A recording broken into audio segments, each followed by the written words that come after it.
to that, just being mindful and being considerate of other people. It's not just all about you. You can't be a person of excellence and not be a tactful person. Both go hand in hand. No, you would. The right thing to do is you've already committed, you'll carry out the commitment. And sometimes that comes at a cost. Welcome to MAMWAA. I'm Gordy, your host, and this is the podcast that includes you into my most famous song lyrics. He's a middle-aged man with an attitude, and he didn't even have one till he met you. That's right, I'm the middle-aged man, and my attitude will chatter us through all things that I'm passionate about, from spirituality, the gym and fitness, food, travelling, and music or movies. Quick disclaimer, this list is not exhaustive. So you can get on or you can get off and join us for the episodes that you like the sounds of. Dip in or dip out, as long as you keep dipping. Either way, we've got something to say and we're going in 3, 2, 1 step at a time. We can become better at being ourselves. And on MAMWAA, today we're joined by an excellent strategist who's here to shed some light on some of the ways that we can improve ourselves and in turn gain control and success in our lives. She is a coach and an author of the book Master Excellence, 13 Principles to Help You Win at Life. Welcome to the show, Yinka Adegbenle. Is that correct? Adegbenle. Adegbenle. Very close. Adegbenle. Well, the G silent. Yinka, thank you so much for joining us. It's great to see you. How are you, firstly? I am very well. Thank you so much, Gordon. Thank you for having me on the podcast. It is a great honor to be here with you. You're more than welcome, and I'm so excited about our chat today because if I haven't started this episode as half of myself, I will end this episode as a much fuller person based on what we're going to talk about today. So we'll just jump straight in. Tell us a bit about your background and how you started as a thought leader. All right. So, yes, my story goes back all the way back to the Great Recession of 2009, 2008. It was at the height of the Great Recession that I lost my revered role, my job in the financial services industry. Okay. So I found myself at rock bottom, really, at that time. And a lot of the principles that I share in my book, I absolutely did not know any of those back then. So I guess found myself in a very at rock bottom, and I made that decision. It was a simple decision that I will be better. I didn't have all the answers, and I didn't want to be back in that position. So basically, I found myself unemployed. My husband and I just purchased the house, and I was heavily pregnant with my second child. So wow, it was just a really, really bleak situation to be in, and just the circumstances, just the economy and everything. And so from that simple decision of wanting to be better, it put me on a path of personal development. And it was on that path that I uncovered all of these principles. And the principles that I share in the book, they're tried and tested. So I tried them on myself first, saw the results, and that expanded to friends, then clients, and small businesses. And yeah, that brings us to where I am today as an excellent strategist and coach. Okay, so tell me a bit about that job that you were in, like before recession hit and before everything got thrown up in the air. What type of person were you then, and what was your job? How would you have identified as you were before all of this happened? Before all of that, okay. So, I worked in the financial services industry. I worked even right before I got out of business school. I had this great role lined up in the third largest investment bank in the world. And, I lived my life. It was really just, okay, my mindset was, well, we earn money to spend money. That was it, really. And I happened to be married to a very frugal husband. And he was always, going on about, like savings. And I'm like, oh, please, like people earn money to spend money. And so that was really how I lived my life. And the irony of that was, I had an MBA, I was working in financial services, but I had no sense whatsoever of financial excellence. There was no sense of financial discipline in how I lived my life back then. So that was me, was just, just going through the motions. just going through the motions. I describe it as living life on cruise control. That was how I lived my life back then.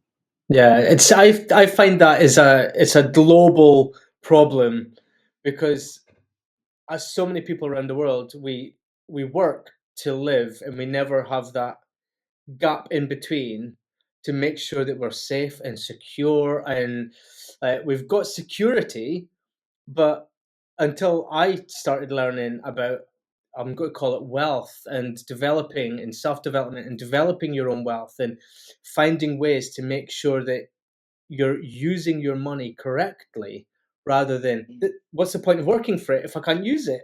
Like, Exactly. this is the problem. But I think this is just until you know it, you don't know it.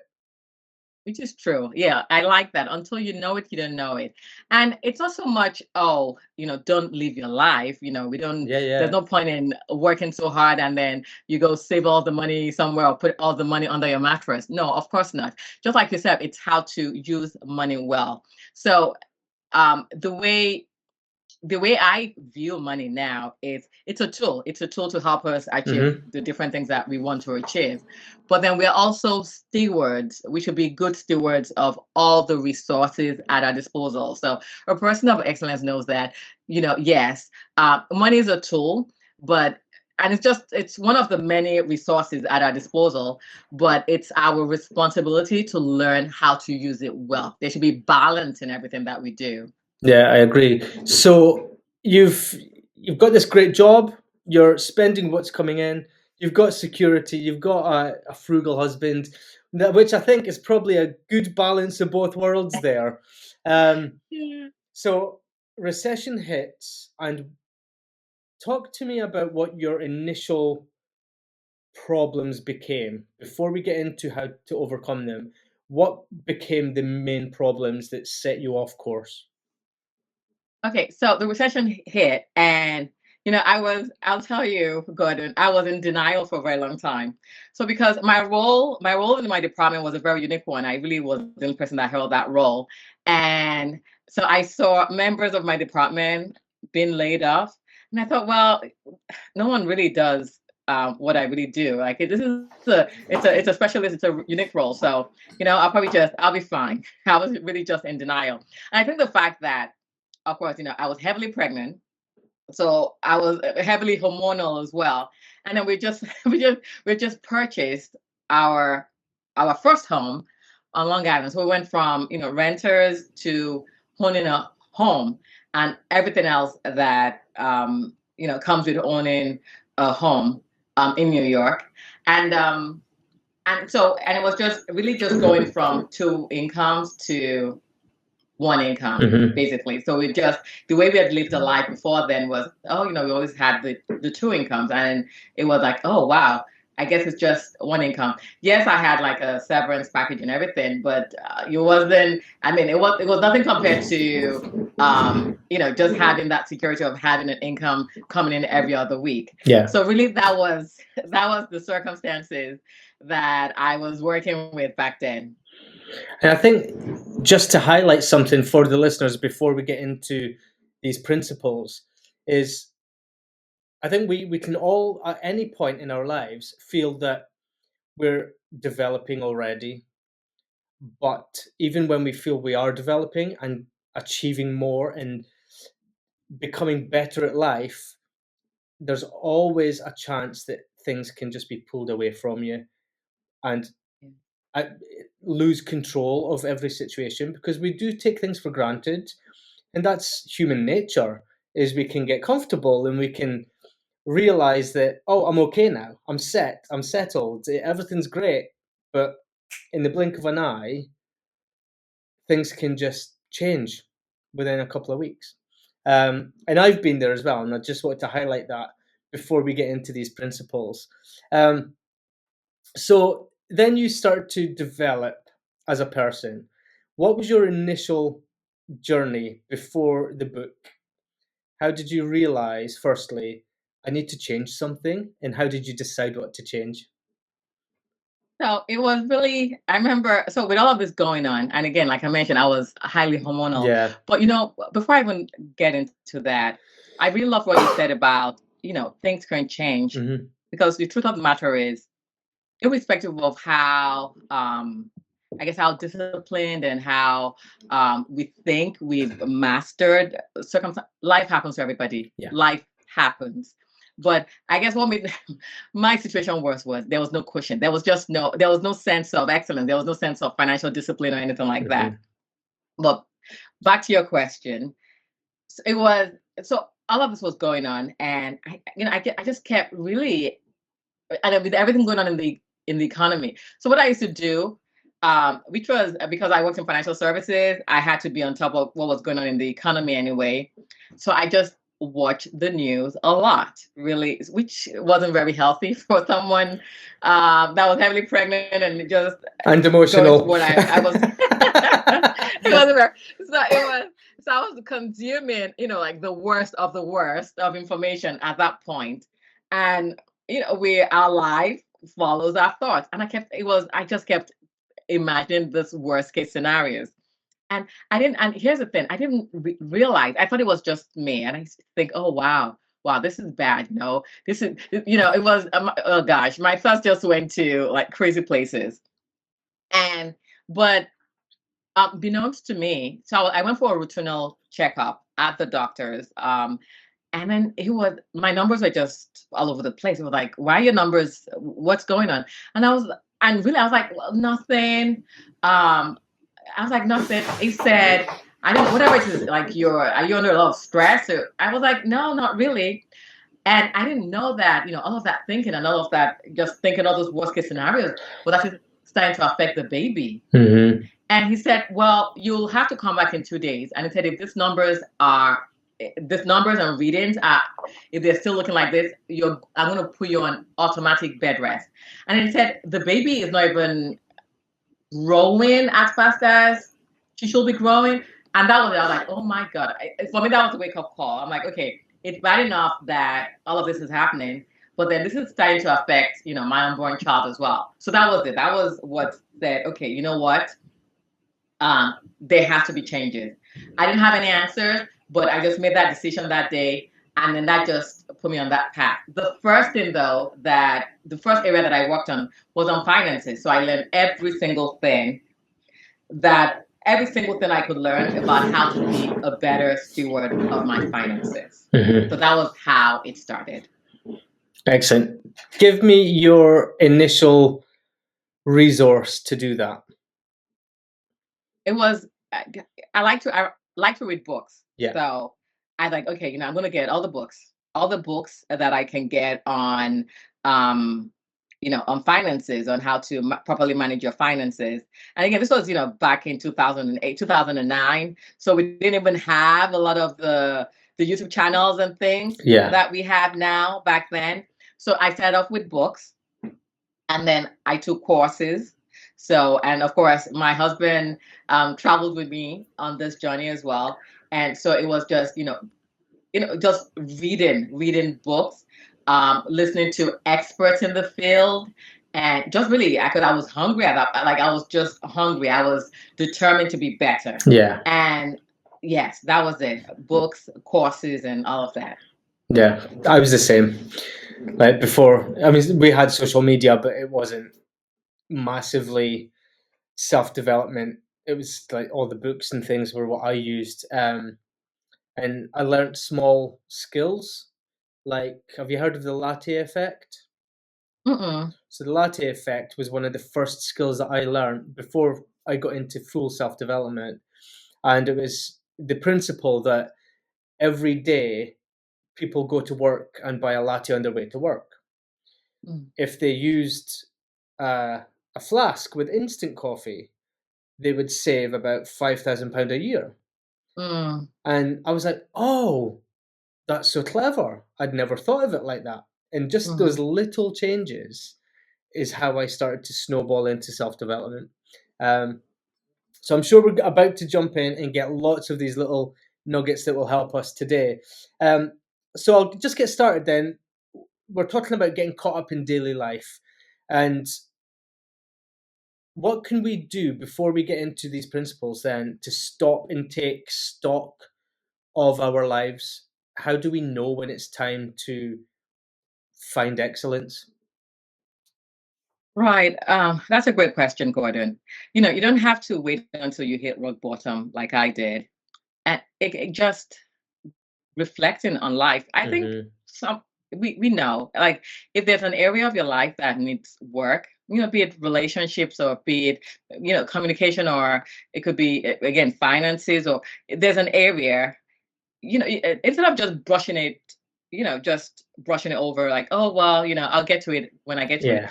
But when you really sit down, and it's not understanding that, hey, you know what, to be human is to be imperfect, but I want to do better in this. Like, I want to get better results in this area. So what can I do? What are the baby steps that I can take right now? It doesn't have to be a ginormous step. It doesn't have to be anything gigantic. Okay, what can I do? Maybe, maybe I can read a book on how to be a better communicator. How about that? Get a book on how to be a better communicator and things like that. But as you reflect, you're like, okay, I can make little changes here. And this is the thing with excellence. Excellence permeates every single area of your life. So with me, I started off with my finance, and then I saw the results, and then I just moved that on to every single area of your life. Because what happens is this, it's something switches. Then you start to look at life in general, overall, through lenses of excellence. Like, your perspective changes. Like, you have little to no intolerance for mediocrity, because now that you're well equipped, you're better tooled, and you just want to improve, basically.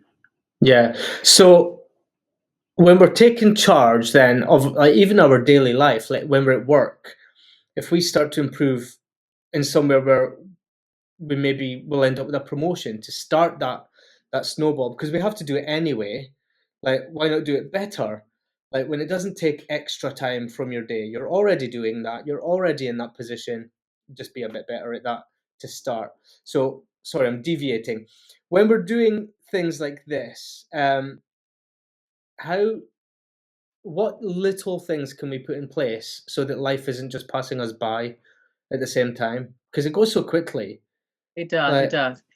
It does. Yes, it does, actually. And particularly if you work a full-time job, you wake up in the morning, you spend all of your day at work, you come back, you're tired, you have dinner, you go to bed, and then it just continues. It's continuous. So one of the ways of not falling into that trap of just living life on cruise control is to be intentional, and having a routine. Okay, and you want to. It differs for everybody, because everyone's different. But what you want to do is to have a daily routine that helps you to put a framework around your life in such a way that you're living your life to be productive, as opposed to be just, instead of just cruising through life, you're productive. So I'll give you an example. So maybe, you're busy, you work full time, you have a busy, heavy schedule, and you've been having this gnawing desire to maybe write a book. The book is not going to write itself. You have to find a way to carve out time. So how are you going to do that? Or maybe you deal with, maybe you want to just improve your thought life. Maybe you're a naturally pessimistic person. Okay, well, those thoughts aren't just going to go away by themselves. How are you going to do that?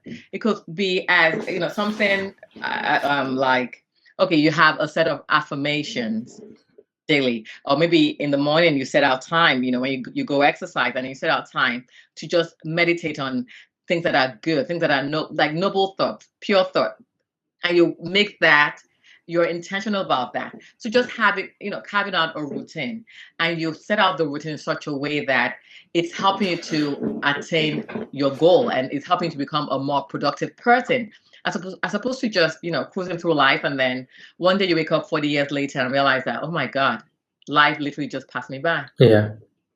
And then I'm just going to break it down slightly, because there may be somebody who's listening who's thinking, what's an affirmation? Like, and that's a really key tool. I know I do it twice a day, on the way to work, on the way home from work, and that's key time for me to do that on a daily basis. But how can you or how would you explain that to someone who's never heard of this before? Okay, wonderful. So, okay, let me start with this. In life, we already have a lot against us anyway, and we are bombarded with so much information. Affirmation is just really getting down to the roots of just the truth about you. Okay. Again, if you're someone that struggles with self-esteem, if low self-esteem, you feel you lack confidence, or you feel you're not good enough, and then everyone else online lives a better life than you do, and all of that.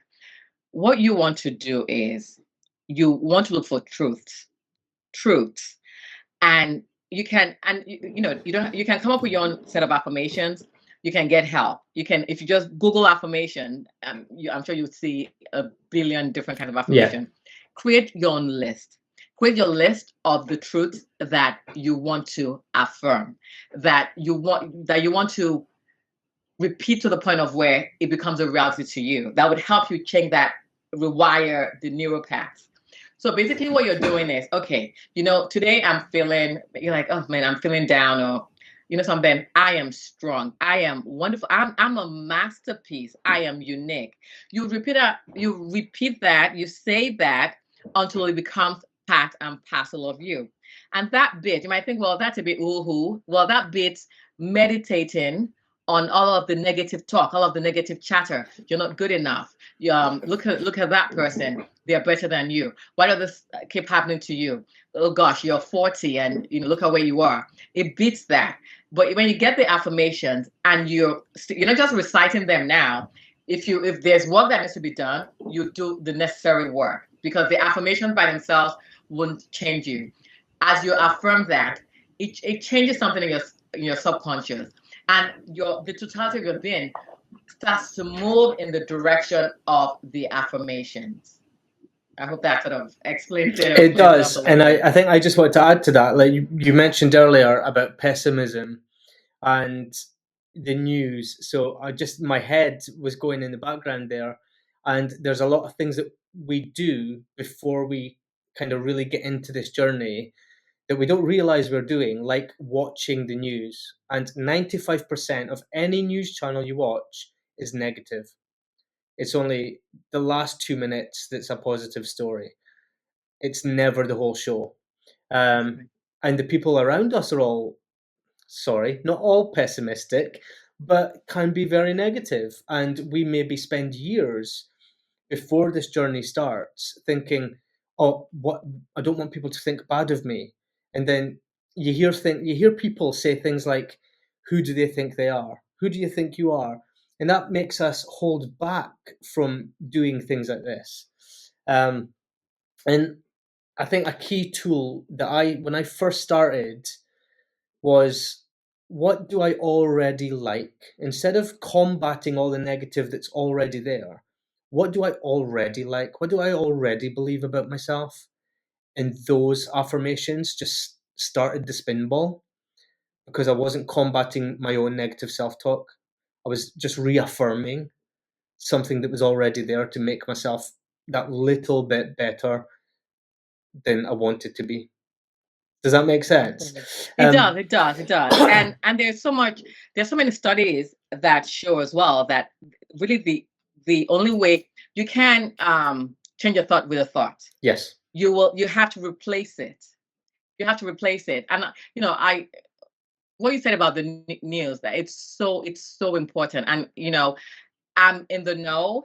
And you don't have to be glued to the TV for 24 hours to be in the know, to keep abreast of what's going on around you.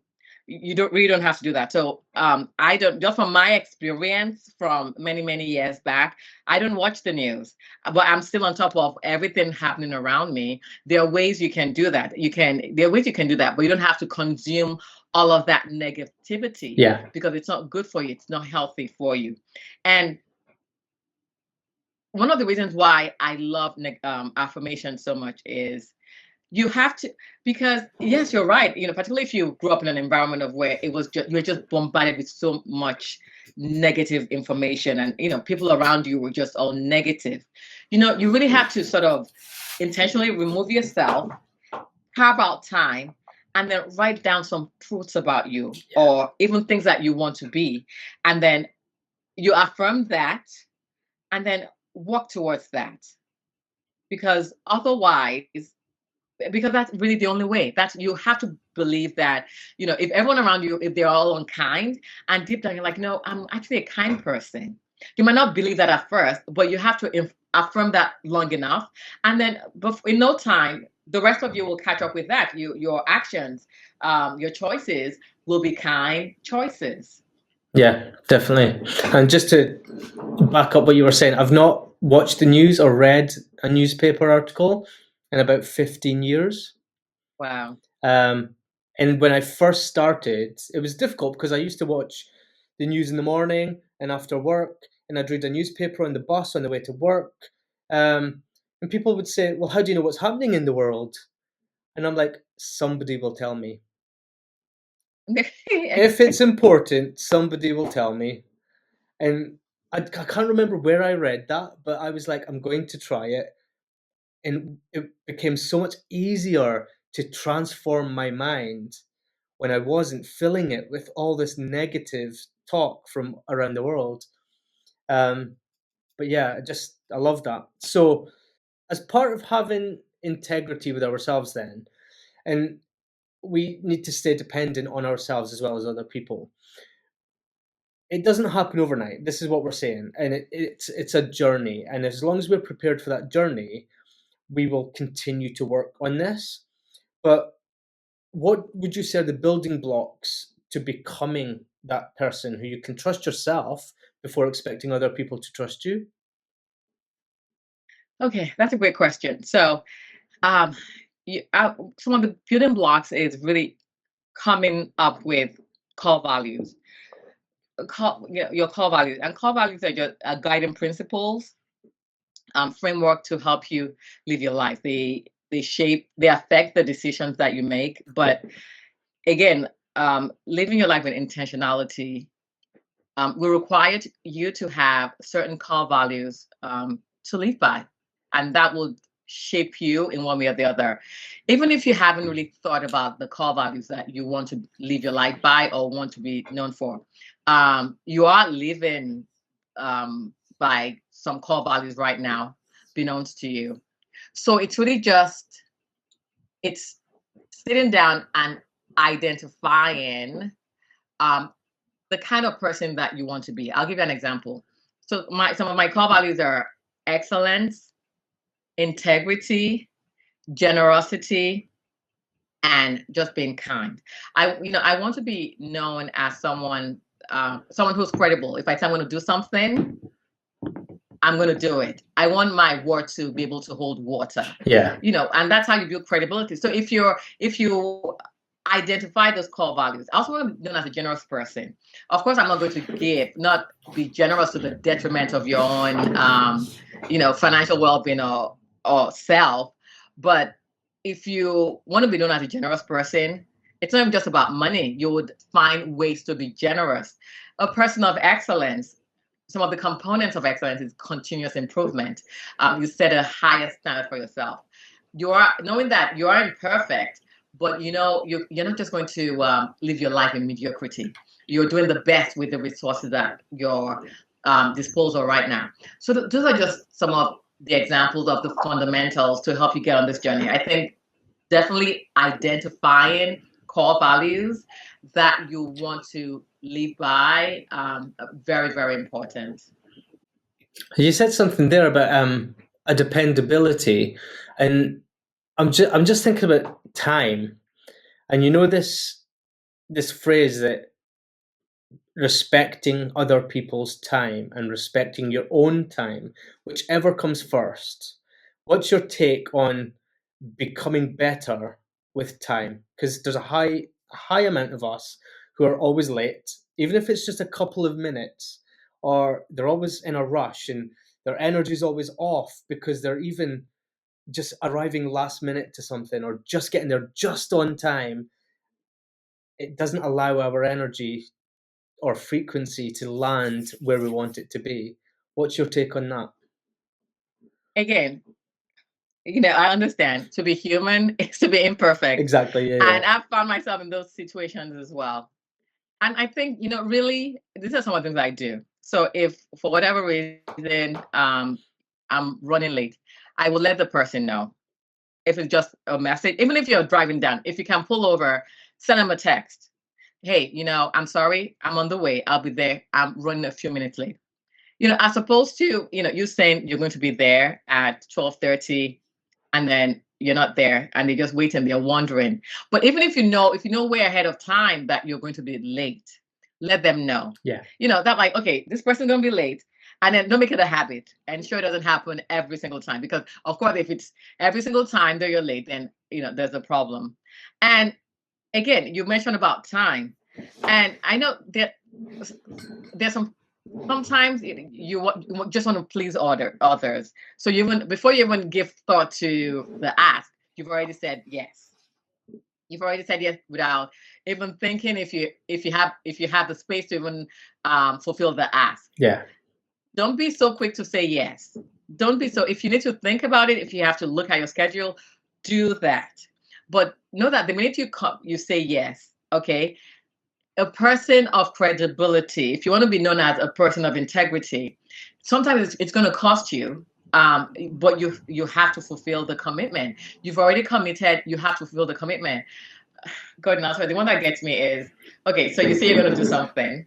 You've already given your word, and then you just don't, you just decide that you just don't do it. Yeah. You don't call, you just don't show. And then the thing is, others, the decision doesn't just affect you.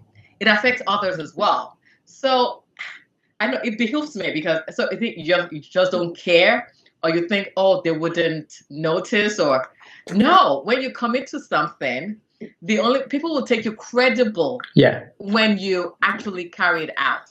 And again, life happens. If there's an emergency, once the dust settles a little bit, let them know, I'm so sorry. This is what happened. As opposed to just, oh, well, I couldn't make it, and that's that. They'll be okay. Yeah.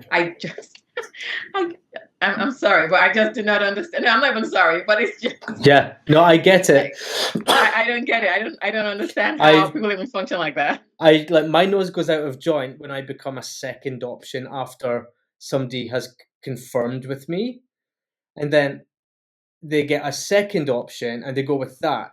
Like, example, if somebody says, "Oh, I'll go for dinner with you on one night," and the day before, "Oh, somebody just asked me to do this for them, and I can't do that with you anymore."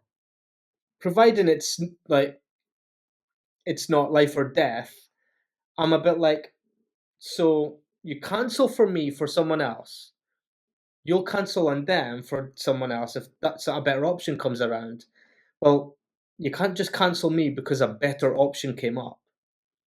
And then What that does tells that me say? that, yeah, because it tells me that, okay, you don't see in your eyes, I hold very little value. You don't see me as a person of worth. Yes. Because if the person is important, or if they have any kind of value in your eyes, or any level of worth, no, the right thing to do is, you've already committed, you'll carry out the commitment. And sometimes that comes at a cost, but it shows that you're a credible person.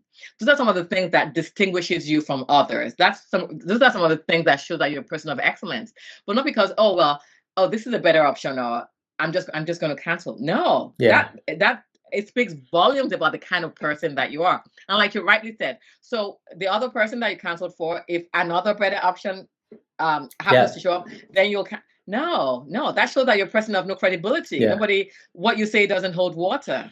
If it's not an emergency and you're in my calendar, you are what's happening. If somebody said, "Can I do something? Let me check my calendar." No, I'm busy. Sorry. Unless somebody needs me at hospital. Unless it's an emergency. Yeah. You've already, because here's the thing. Okay, even say maybe you made plans to go out with a friend, go have dinner. Keep in mind that they would have had to move things around on their end to accommodate you to be present at that time. And so just if it's not an emergency and then you just, maybe because you don't feel like it, or maybe because it's raining or whatever, you just decide that I'm not, I don't feel like going out today. No, that's not very nice, because again, you're not taking into account that person probably moved things around to accommodate you. Okay, so what about them? Now you've messed up their schedule. Then what? So it's not a lot of times, it's not always the big things, it's the little things. It's the little things, because how we do one thing is how we do everything. Yeah, and this comes back to like mindset as well. So the practices in your book are about developing and transforming your overall mindset to become that person of excellence. So your previous book, Joab, King David's Top General, was about drawing the line when it comes to ambition so that it doesn't become a destructive force. Can you elaborate on that as well?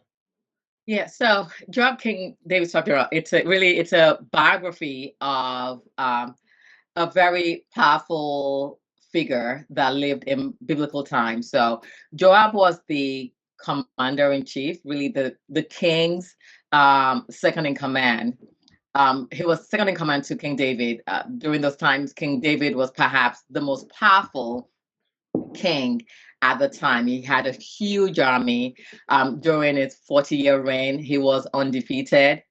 And I've always been fascinated with the story of Joab, because a lot of times when people focus a lot on David, and they really don't focus so much on Joab. And a lot of people don't realize that Joab was instrumental. He was integral to a lot of these successes that his boss experienced. And then you see this guy who's very talented, just very gifted as a leader. He did his job well, but he just lacked character. He was very ambitious. And because he lacked good character, that led to things didn't turn out well for him at the end. And from his life story, you get to see that, leadership, success, and all of those things that come with being in a very high role, it's very weighty. There has to be some balance, and having good character traits, being a good leader, cultivating those traits will help to balance, the ambitiousness and just being a well-rounded leader. So there are just so many lessons. So what I did in the book is I write about this leader, and at the end of each chapter, there's a major lesson that I just sort of focus on. But it's a quick read, but an interesting one, and you get to learn so much about leadership and character development as well. That's great. And I mean, one of the big things about being a leader is being tactful. And I was just going to ask about this as well, because in society, not a lot of people know how to be tactful. What's your advice on becoming more tactful and having a bit more tact when you're dealing with people?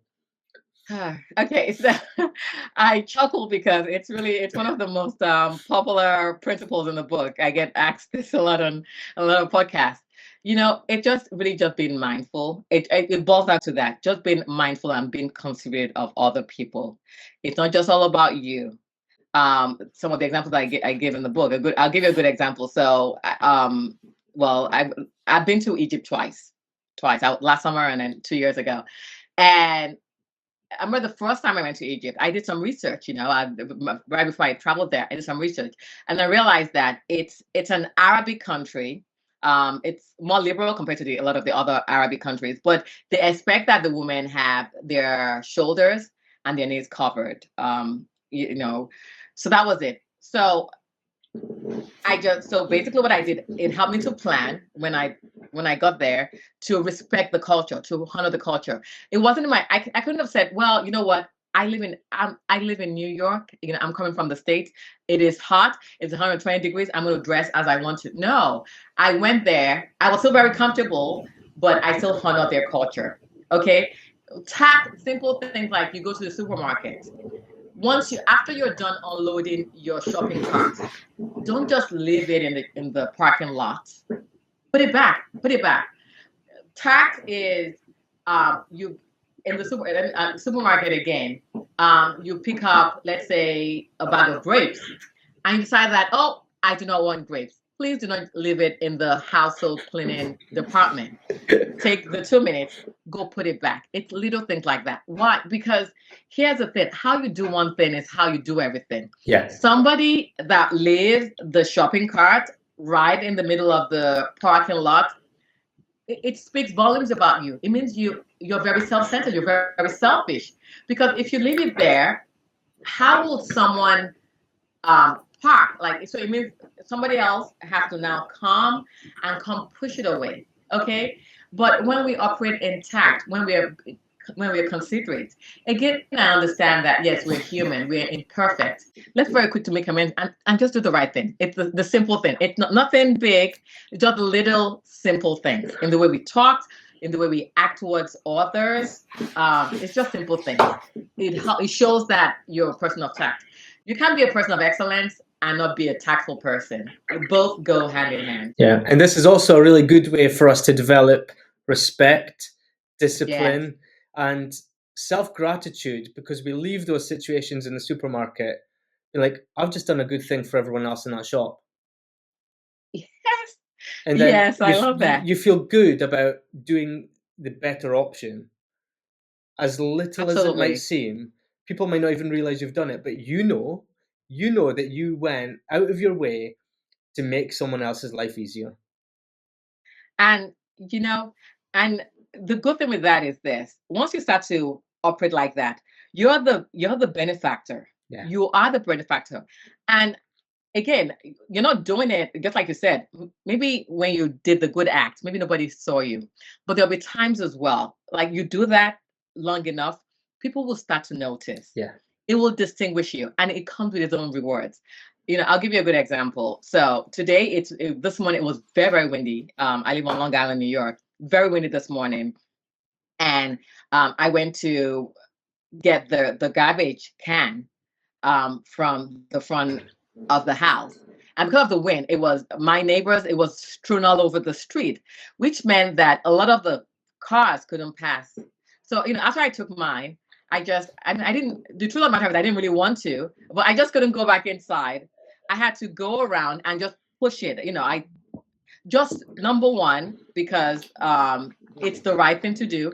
And number two, the cars will be able to pass by easily, as opposed to, maybe even not seeing the garbage can, running over it and things like that. Yeah. It's just the simple things. And just, Gordon, can you just imagine if we all operated in tact?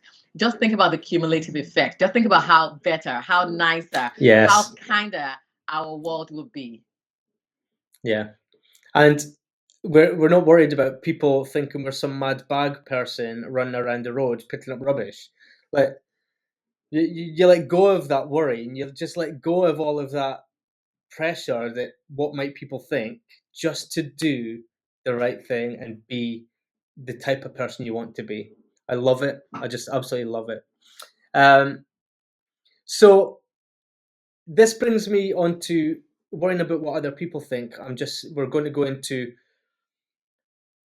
talking about how to teach other people how we want to be treated. How do we set those boundaries and manage people so that our life becomes on the level we want it to be on? Right, that's a good question. That's a good question.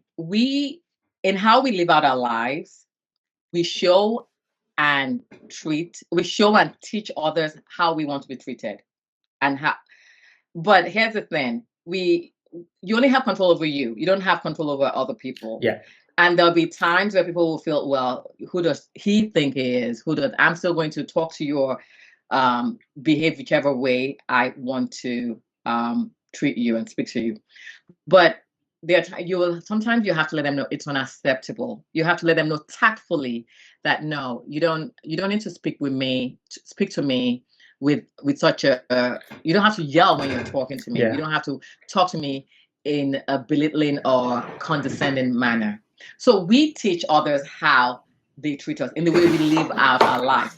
But I'll tell you, and I speak from experience, And if people see that, okay, you carry yourself because you've done the work enough, you carry yourself with dignity.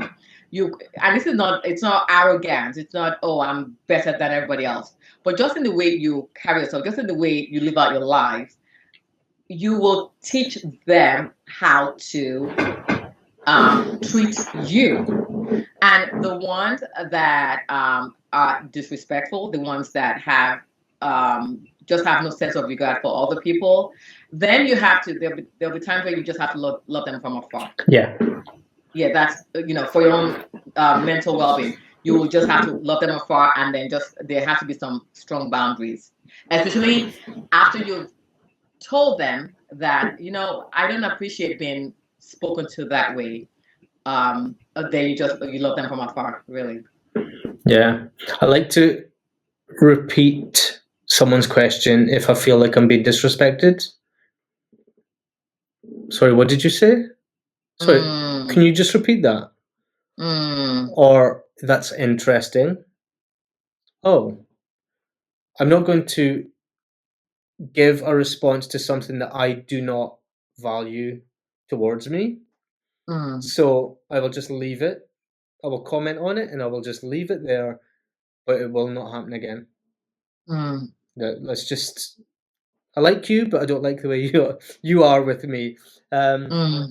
And then that's my boundary, and I make people aware of my boundaries once. I used to make people aware of my boundaries 10 times, but 10 times is 9 times too many. Right, because people, and that's the thing, if once or twice, and if you still choose to continue with that behavior, it shows like you have no regard, because I can't change you, but I can change me, and I can put some boundaries in place, and I'll do whatever it is I have to do to protect my mental well-being. But if you're going to be disrespectful, if you're going to continue to speak to me in a rude, condescending manner, then it's unacceptable. Yeah, and I think when you get to a certain age as well, it becomes easier because we're grown adults. Exactly. I am not playing games. I'm done. I've got a life to live. I've got a person to become, and that's it. Right. But again, it comes with time. It comes with practice, and it comes from learning through yourself. Instead of waiting for other people to show you, you have to learn your own boundaries and learn your own barriers that you need to put up as well.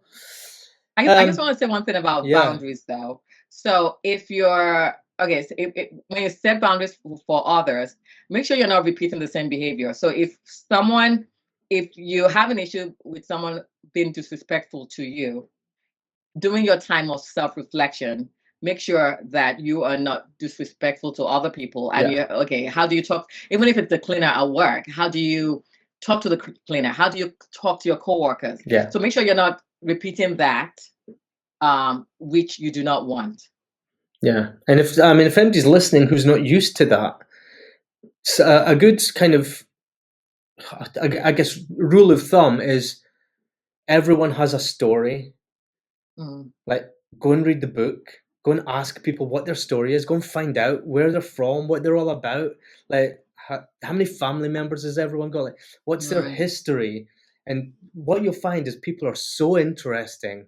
I love people. I love to find out everything about everyone because that's how I've learned about the world. I love that. It's fascinating. So just to finish up then, what's your final piece of advice on how can we do all of this and start implementing some of these principles in a confident way? How can we be more confident about taking hold and putting these into practice? Okay, so I'll say this. You are your own competition. You're not in any competition with anybody else. You have your own purpose, your own path that has been set before you. Run your own life's race and run it well. That takes the pressure off. Because to be human is to be imperfect. Of course, you're going to miss it. We're going to miss it many, many times. But when you miss it, something, grant yourself grace And as you grant yourself grace, remember that you're also dealing with other imperfect humans.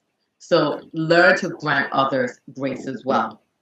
And just choose, know this, keep this at the back of your mind all the time.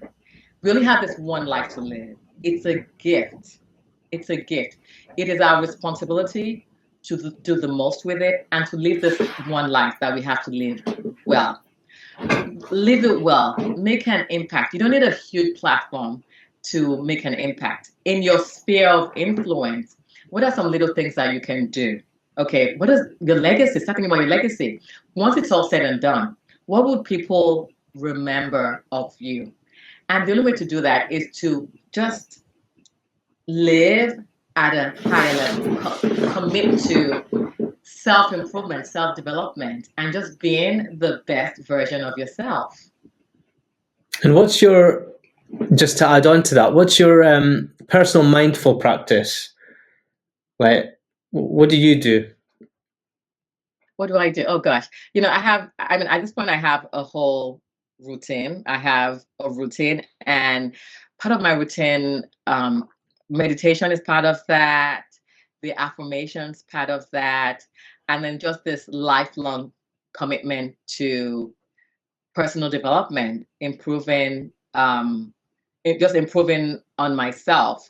But most importantly, I always remind myself that I'm my own competition. If there's anything, I want to be a better Yinka than I was maybe 6 months ago. And Gordon, your life race is very different from my own life race.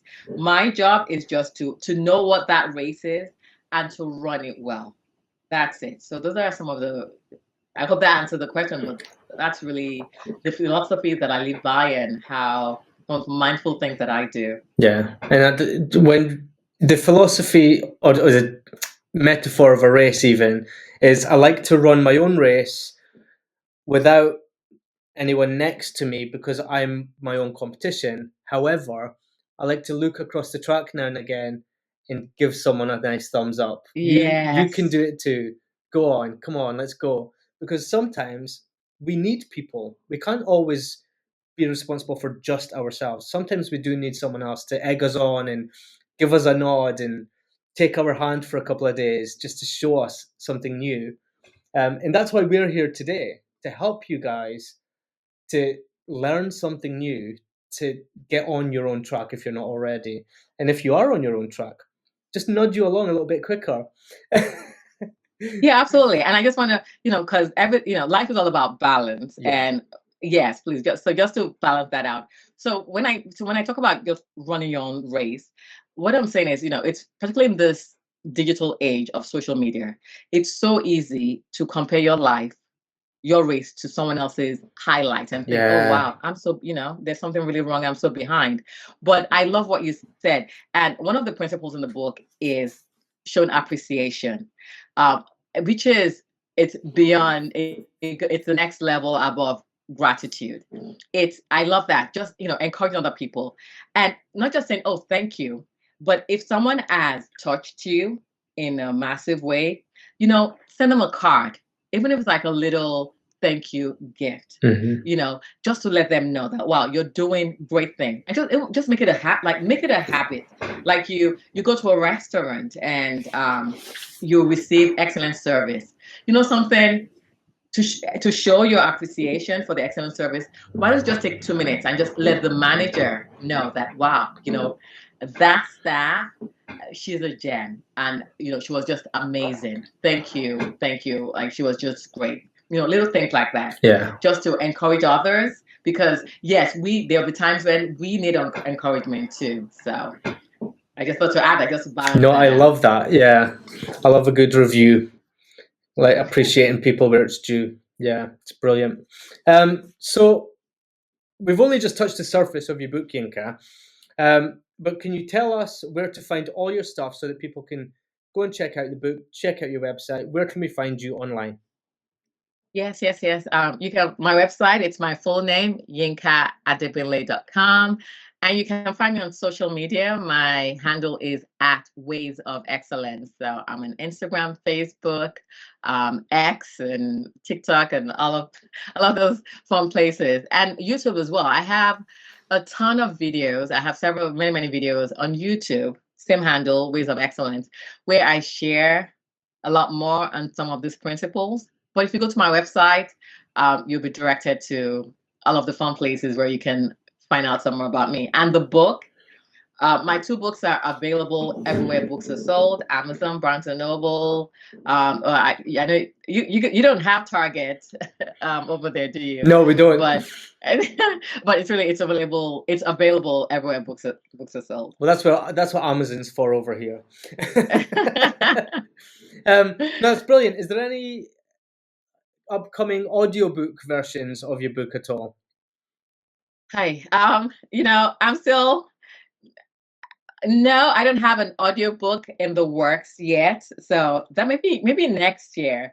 But the book, it will be released in paperback very soon. It's Master Excellence it was released in hardcover back in April, and we're about to release it in paperback. Oh, that's in the next brilliant. few weeks. So it's still relatively new. And if any of you aren't readers, head over to Yinka's YouTube, where you can delve into this a little bit more.